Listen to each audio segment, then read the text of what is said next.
All right, puppyology. As a traveling musician, I have always been fully aware that I was signing up for a particular kind of life, and there was a certain degree of freedom that I enjoyed in the course of my work. And the downside of that was that there were some endeavors that I just couldn't responsibly undertake because I knew that the responsibility would be borne asymmetrically. Uh, so I did manage to keep like a steady relationship and get married and buy a house and have kids. And it sounds funny now, but those were all things that I wasn't really sure that my life as a musician would allow for. I didn't know any musicians, and I was always reading about the sordid lives of musicians. So I just didn't think that a lot of normal things would be available for a musician. And my kids have been begging me for a dog for years.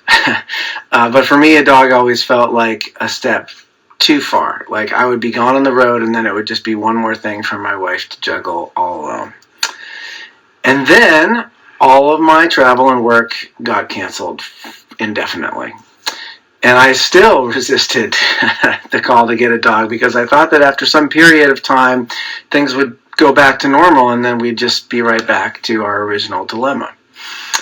But as this pandemic continues, it's become apparent to me that things, at least for me and my family, are not going to go back to what I thought of as normal for a very long time, if ever. We had work-life balance kind of coping strategies that had evolved over 20 years. And it was an imperfect process, but we always seem to make it work. And on the other side of this, it will not just be like getting a vaccination and flipping a switch. Again, at least for me, my family and I are going to have to evolve new coping strategies for how to deal with my work. So I finally relented, and we joined the ranks of the pandemic puppy owners, and we adopted Leo into our family just about 3 weeks ago. Now you have to come over here for this. I'm not going to just hand it to you. Come on. You gotta come into the frame.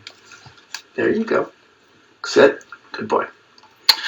My guest today knows all about the difficulty of juggling rock and roll with other life responsibilities. He's a master juggler. And he got a new puppy a couple months before we did. And as with most things, he's a few steps ahead of me. So I want to welcome my friend Zachariah Hickman into the video. Hey, and let's see. Go live. And I think he may have a friend with him if all goes well. It's like, there he is. He's coming. I know he is. There we go. There we go. What do you think, Zach? See that request? Ah, the joys of technology.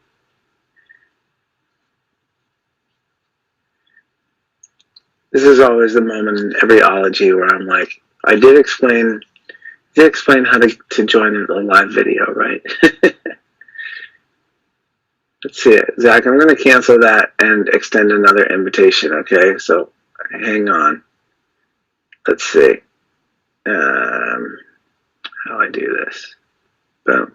Let's try that. Send request. All right. Sending it again. Connecting. How you doing, man? I'm doing okay. I had a microphone access enabling confusion. Oh, yes. These are just wonderful problems to have, aren't they? How's it going, bud? It is going okay. It is going okay. I love it. An honest answer. What you can't see out of the frame here is Leo is just licking the pocket that I've got my treats in. Like licking the treats through my pocket. It's it's not great. Come here. Is Jumbles there? Is he where is he indisposed right now? Look, do this. Come here, Jumbles. Come on. I know it's tough. Oh yes. You want to see Jumbles, Leo? He's coming. Oh, yes. There's Jumbles. Look at Jumbles. There's your friend. Hey, buddy. Hi, Mr. Jumbles. Come on. I know. We should just get this out of the way right now. If you wanna kind of follow Jumbles' exploits, you can just follow him on Instagram. Yep. I'm sure he's got more followers than both of us combined at this point. Jumbles at Jumbles the Hound. Yeah, awesome. Well, listen, let's start at the beginning. It seems like, to me, you've always seemed like a dog guy. Every time there's a dog at a venue or at the recording studio, you're like always down on the floor with the dog. Surely you grew up with dogs, and I know the answer, but explain it for the people here. I have always thought of myself as the dog person, especially at parties that I don't feel comfortable at. Mm-hmm. I'll be the guy with the glass of wine rolling around on the ground. Yeah. I did fall asleep in Michelle dog's bed at Thanksgiving one year. There's a lot of factors. Yeah, it was complicated. So did you grow up with dogs, and what kind of dogs were they? My parents, I grew up into actual show dog, weirdo culture. Wow. My parents raised bull terriers. Bull terriers. So like the Buds McKenna was the target dog. No way. So they have those incredibly elongated noses, right? They sharks. Yeah. And they are very muscular and clownish, kind of. Yep. And disobedient. I love it.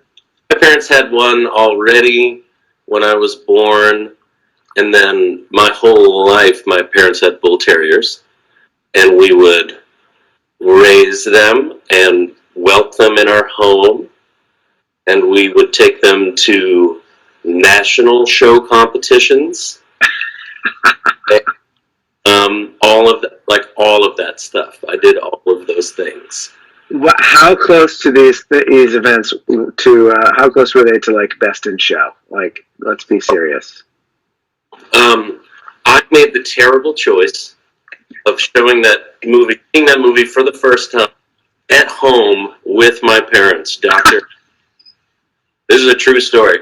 And I was like, the Spinal Tap guy, I love Guffman. I'm like, this is going to be amazing. And my parents did not laugh the entire movie. I got a lot of looks, right? And at the end of it, this is true. At the end of it, my father goes, well, it's clearly a comedy because the Bloodhound was the best dog. They were dead. They didn't think that was funny. Yeah, I can imagine. Now, where did you fall in the pecking order of the household? Like, where were the dogs relative to the kids? Were the dogs like the be all end all, or were they like, they're dogs and we love our children, of course, but those are dogs. Like, they're just outside. One of my dad's big, constant sort of life rules was about the person-dog relationship. Yeah. And he had very clear rules. The dog always comes first in every situation. Dog first. You have to pee, the dog has to pee. The dog gets let out first. And then very clearly and directly, there's one exception to the rule. If you see a bear, throw the dog at the bear and run. And I was 5 years old, and I was learning about, am I going to have to throw the dog at bears? Like, that doesn't make sense to me. Is this a thing I need to worry about? Wow. I mean, that's incredible. Our dogs were, they're very accomplished show dogs, actually, and big. And when when I was in the 4th grade, we had a big litter of puppies that my older brother helped deliver in the basement. Oh, wow. And so we had show dogs, and the house was under construction, and they were all in one line, like lineage. Like, you know, these are expensive, stupid show dogs. Yeah, yeah. So it was a grandmother and the mother, and then we kept their son there. So we had like a 3-generation setup in the house. And that was like, they were all alive at the same time for a long time, like 8 years or something. 7. Wow. So we had these big, big dogs, and Bear was the son. I'm sure there was no coincidence there. Bear was 100 pounds. He was one of the largest bull terriers you've ever seen. Wow. And dumb as the dumbest thing I've ever met. His exploits were legendary, but he like saw a squirrel, and so he jumped through the window to get it. The window was screened and on the 2nd floor. And so in 1 second at dinner, the dog has jumped 2nd story with no warning, you know? Yeah. Buddy. This is the internet content I am here for, man. This is far better than anything else going on right now in the real world. That's incredible. My father, he was big on bull terrier teach good character, you know, and responsibility. And one of the responsibilities was walking Bear. Wow. You're walking Susie, even when you're 6, like I'm 6 years old. I walk this like 70-pound dog. Wow. So they double wrap the leash on the wrist. These are like 80s choke collars, and just open up the door, and instantly the dog pulls you right over. You hit the, and they drag you through all the dog crap in the yard until you get tired. We come in covered in dog crap from our character development. That just sounds like Virginia dog sledding right there. I mean, I think I've read about that. That's amazing. Wow. So, and they still have dogs, right? They don't anymore. After their last, Oh. they had a dog that died younger. It got lymphoma. Oh. And they felt like they were too old to take on another puppy. Yeah, it's a big responsibility, as we both now know. I've never had a puppy in my life before. I had one dog growing up. Very different experience than you. We heard a scratching sound at the door one night while we were having dinner at our back door. We did not live on a busy street, and they had woods behind the house, so we thought like it could be like a wild egg, like a raccoon or something. We didn't know. And I remember my mom got up and looked out the door, and she said, "Oh, Henry, it's a dog." And my dad immediately said, "Don't let it in. Don't let it in." And he kept repeating it over and over again. So, of course, my mom opens the door and lets it in. It's a very fat black miniature poodle, very old. You can see she's like kind of gray around the muzzle. And it proceeds to walk into the kitchen in the middle of dinner, walk under the dinner table where 4 people are seated, lie down on the cold tile floor, and fall asleep and fart while farting a few times, and like basically clearing the room. And that was our dog. That's how we got our dog. She just showed up at the back door one day. Her name was Fluffy. This was the 80s. It was hard to kind of reconnect dogs. This was before microchipping. So, there was no way to really connect her with her owner. So we just kept her, and we had her for, I don't know, 4 years or so, 3 or 4 years. And she was a pretty good dog. She was pretty mellow. I think someone just let her off literally on the road, and she just trotted down the sidewalk and came around the back side of our house. And so, yeah, very different than the kind of Fluffy was no show dog. That's for damn sure. But she was a sweet little poodle. Yeah, very different, very different childhood experience. She was definitely like an equal, though. You know, like as far as the children went, you know, she was definitely like my mom's third kid. You know, and I understand that, especially now. I'm curious exactly kind of what made you take the leap and get a dog. You and I have known that you know, you've loved dogs for years, and I'm just curious if there was one kind of one kind of moment where it dawned on you in particular, or if it was just like, I'm so bummed about the pandemic. I just need to I need to do something to make myself feel good, and this is what I'm going to go big or go home here. Right. Well, my partner and I, when we bought a house last year, and one of the big rules before even looking at houses was this, like, this is a pro dog situation. This dog is this is a thing, you know. Mm-hmm. I didn't look at properties, you know, I didn't like choose fenced in places or anything special that way, but just like, right.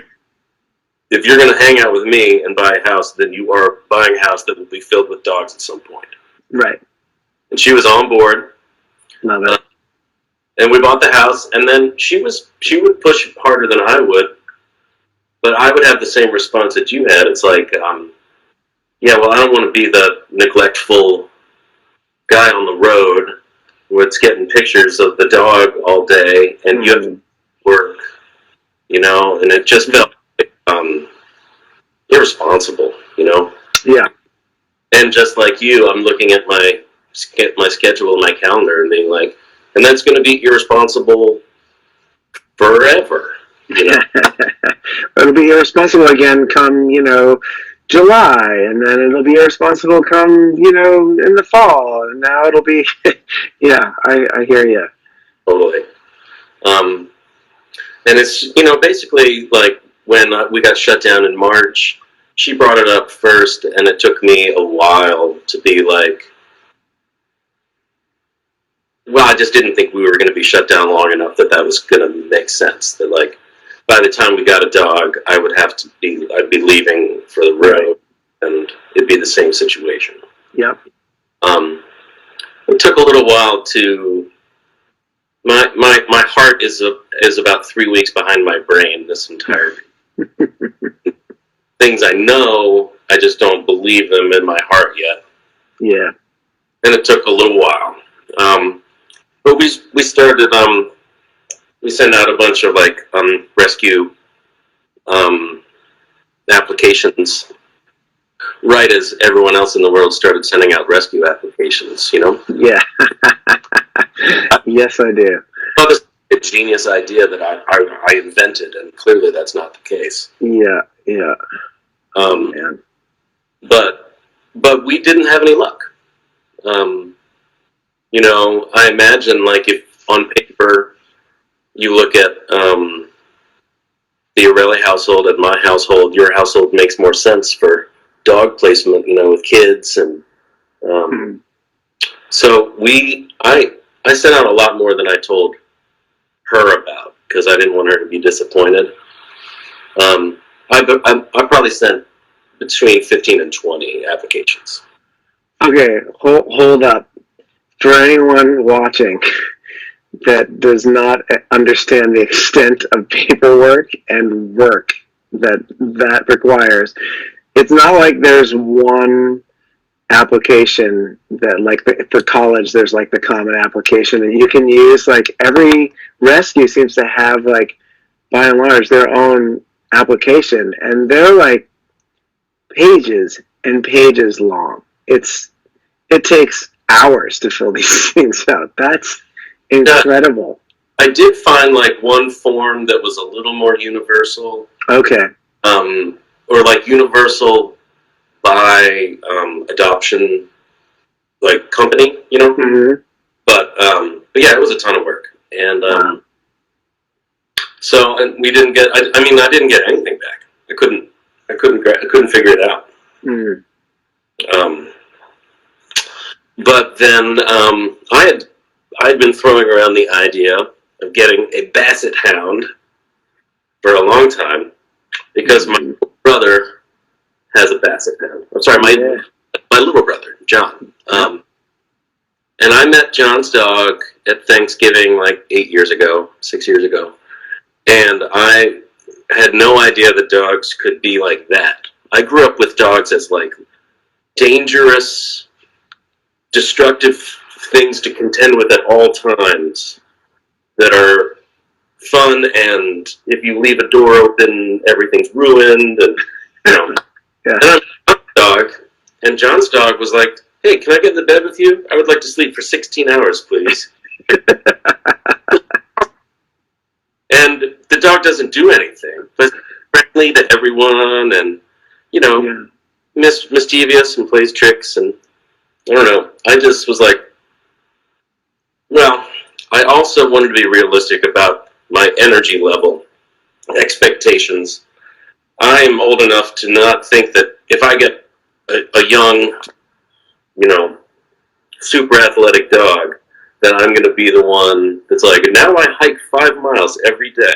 Like, like suddenly my car turns into a Forester, and you know, get all like lean. Like, come on, man, that's not going to happen.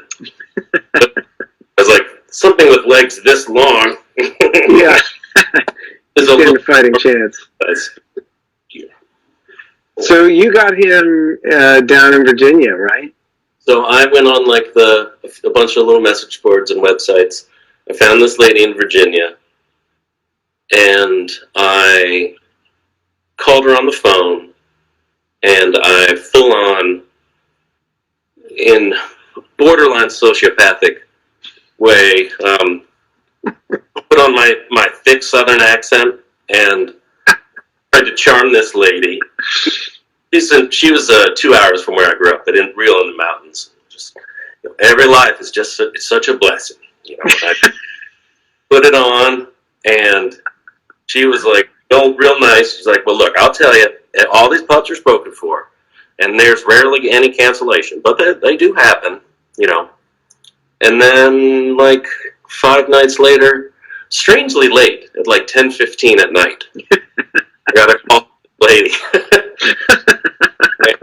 And she was like, believe it or not, somebody had to drop out and wants to return their deposit. Do you want a puppy? And I absolutely do. Let's figure out the details at a reasonable hour. That's wild. And then, what month was this? Was this in like May? So, Jumbles was born like May the 10th. So this was like end of May when they're talking about placements. Yeah. Okay. Wow. And then you had to drive like it was like end of June, maybe? Yeah, very end of June when he was 8 weeks, or 7 weeks, I guess. After having gone, like, basically not left the neighborhood for months, I drove 1,700 miles in a weekend. Oh my! That's like a Lord of the Rings-esque kind of journey at that point. I don't know if we can kind of like all dial our minds back. Especially coming from Boston, where we are, like Boston was hit really hard, and things were really goddamn grim for a while. And so the thought of leaving your house, let alone leaving to go drive, 1,700 miles round trip. I remember when you told me you were going to do that, and your plan, and I couldn't. I was just amazed. I just felt like it seemed like such an epic journey, and I guess it was. But you got your dog. Yeah, I mean that's a crazy Friday to Sunday adventure, Yeah. Yep. And it's an emotional experience, like when you get a brand new puppy, because like that first night at home is the first night that puppy hasn't been around its mom, and it's litter, and like your heart's just cracking in half for this pup and you want them to feel safe. Mm-hmm. And the first thing you do the next day is you make them get in a car for 14 hours, right? They've never been in a car. Yeah. And you drive all the way up, I-81. I worried about that. That kept me up for 7 weeks, or, wow. Just like I just wanted it to go good. I was so worried. Yeah, and you bring up a really interesting point, because there's this crazy juxtaposition where we're all in lockdown and every day starts to feel pretty much exactly the same, especially to people that are used to moving around every day to a different city and playing for different people and whatnot. So, we're in this kind of feedback loop of things seeming so kind of unchanging. And then you get this new life. You introduce this new life into your life, into your family, and you start to think of all the new firsts. Like, it's all firsts for them.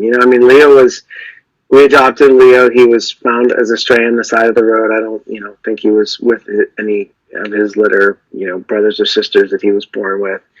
And, every time we would do something with him, it's like, this is probably this is the first time he's walked on a leash, this is the first time he's been, to this place or done this thing. And it's a fascinating kind of juxtaposition of that, like, every day starts to bleed into the previous day. And then also just now that you have a dog, everything is new for at least one of you in the house, if not all of you. It's wild. Yeah. And, you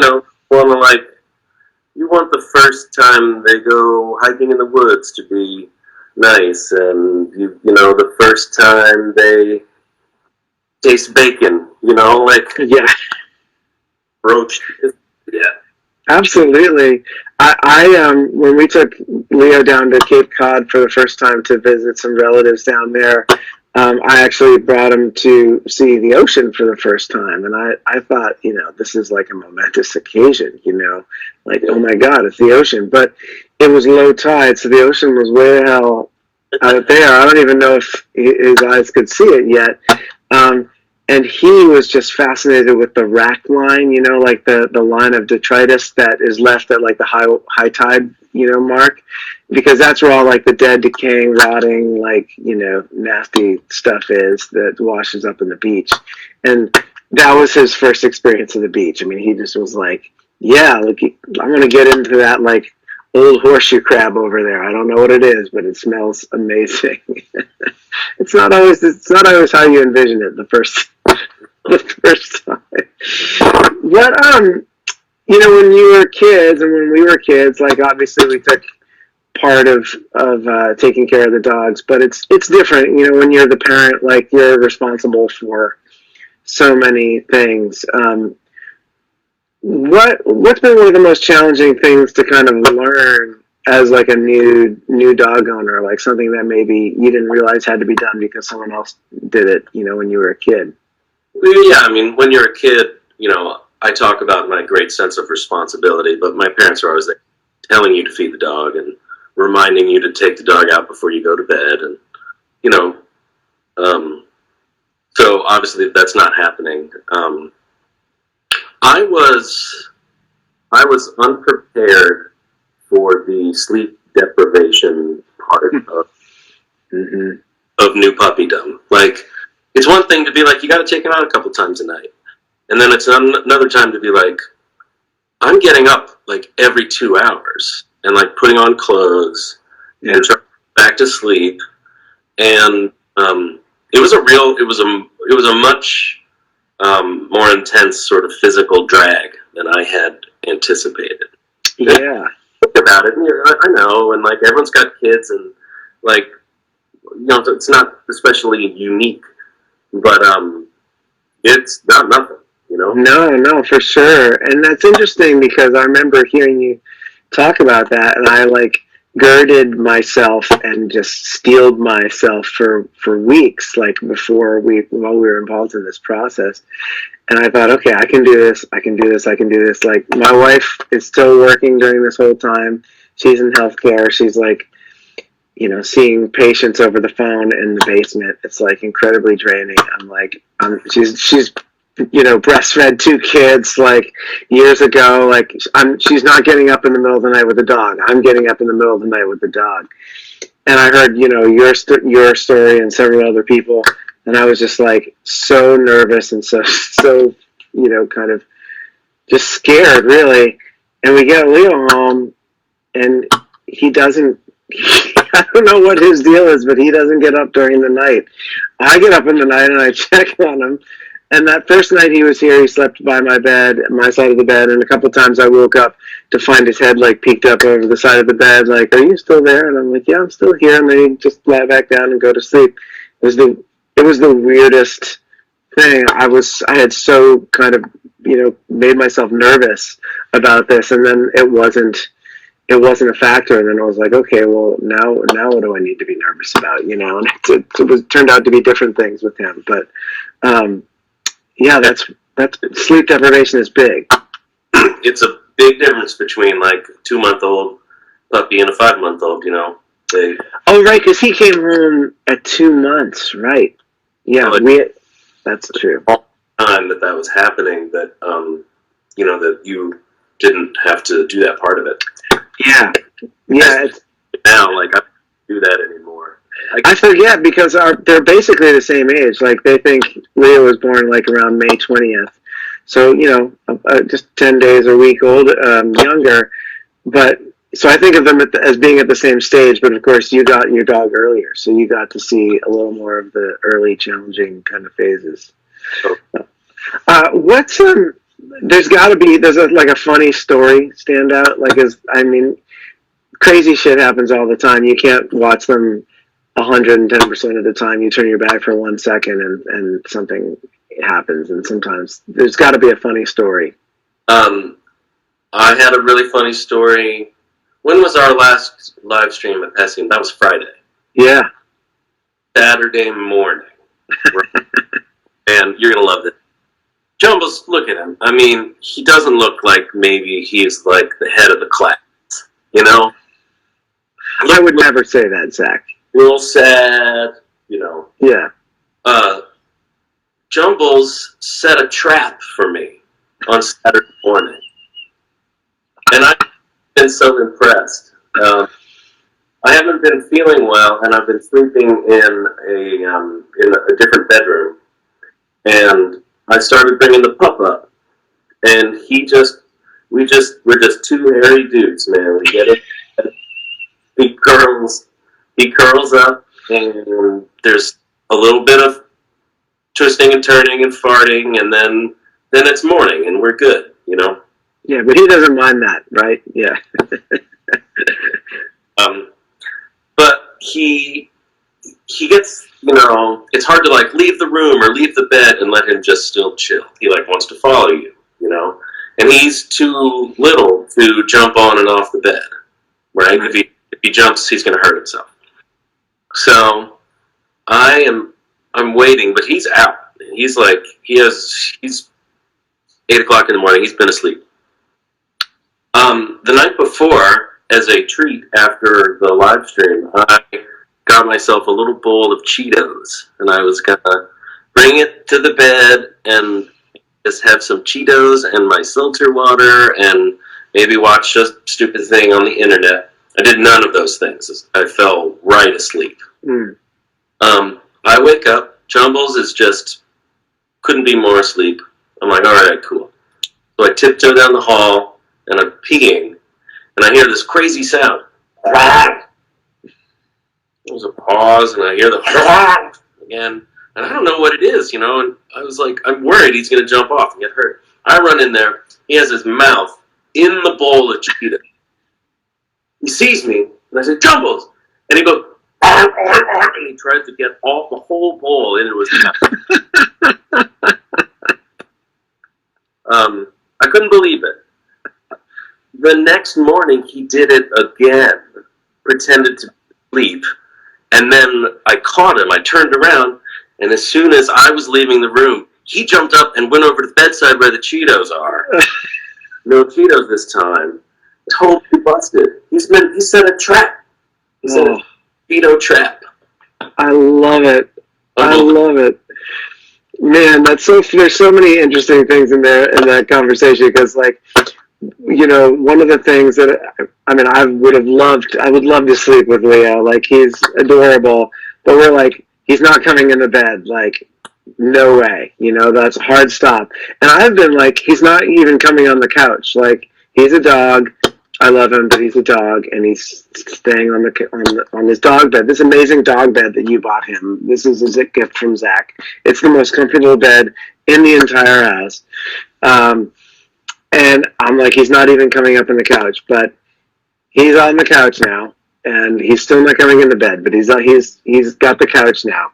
And the day after he was let up on the couch, I had made, we had a taco night, and I had made tacos for the boys, and I was, Polly's still working downstairs, and I am cleaning off the table after dinner, and the boys have left the table without helping, as they are wont to do, and I'm fussing around in the sink, and I hear, like, silverware clinking in bowls. And, you know, Mexican night, it's like there's a lot of bowls, you know, and I'm like, what are the boys doing? Like, they've already finished dinner. I come in, Leo is like fully on the chair where at the head of the table where Polly would normally sit, and he's got his hind legs on the chair, his front paws on the table, his snout just buried in the leftover bowl of like Mexican chicken that I had prepared. You know, never done that before. Oh, there's Caleb. Hi, Jumbles. Yeah, there's Jumbles. He's kind of in the bottom. I know you can't really see him. We can sure visit him, absolutely. Yeah. So yeah, you know, it's like you turn your back for 1 second and you think like, oh, that's safe, and you realize it's safe until it's not safe, you know. So that's been the funniest thing for me. So he's got a little bit of Mexican chicken and one pair of my Sennheiser studio earphones, and so far that's been the only casualties. Does Leo have like house free reign? Does he have free reign of the house? Not really. We still had a bunch of baby gates, thankfully, that we didn't throw away. So like he's not allowed in like the front parlor without us. If we're in there, he can come in there. And then I have like my office gated off. Oh, look at Caleb. There he is. There you go. So yeah, he doesn't have free reign. So that's wild. I love it. Well, let's see here. This has gone. I mean, I did not think we were going to get the dogs for this long. If you had seen what Leo was doing 5 minutes before broadcast, you would have thought like, "There's no way he's going to stay still." But he tuckered himself out. Man, you know, I know we share a lot of kind of similarities here. Like, obviously, there's an a real big emotional component to this decision. And I know that you're probably like me, like he's slowed you down. I mean, the world has slowed us down, but like dogs really slow you down. They force you to kind of be in the moment, right? Like you can't pay attention. You can't really check your phone and walk a dog. They're going to eat something. They're going to do something they shouldn't. You really have to walk the dog. And I mean, you see so many interesting things, like you see different plants around the neighborhood. You walk down streets you've never walked down. I mean, have you noticed your dog kind of simultaneously like tightening the focus and also kind of opening up your eyes in a way? Yeah, and like it's changed my relationship with my neighbors in almost entirely positive ways. You know, oh, that's great. I live around, most of my neighbors are, you know, half generation older, and just being able to like, even just every now and then come out and pet the guy, you know, and like let him run around in their yard, you know, and I like, you quickly get your like, your dog friends, like, you don't know the parent's name, but like, nice Chinese couple that has Coco. You know, like, too many times in a week to not like talk about it. You know. Yeah, totally. I know we were nervous about that when our dogs met, like for the first time. I think we were both kind of like, they've got to like each other. Like it's not an option. Terrible if badly. Yeah, no, that went really well.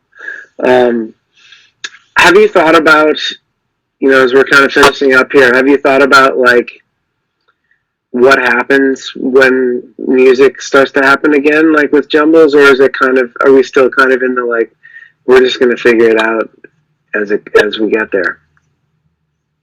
I've thought a lot about it. I don't have everything like lined up, you know. Yeah, how could you? I've been like bringing him to a boarding place when I don't need to, so that when I do need to, he knows that that's an okay place to be. Yeah, that's smart stuff.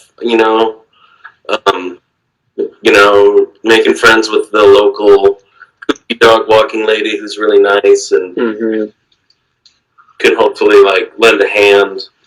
Yeah. I think we're gonna have some friends that would appreciate the occasional chance to like, do something.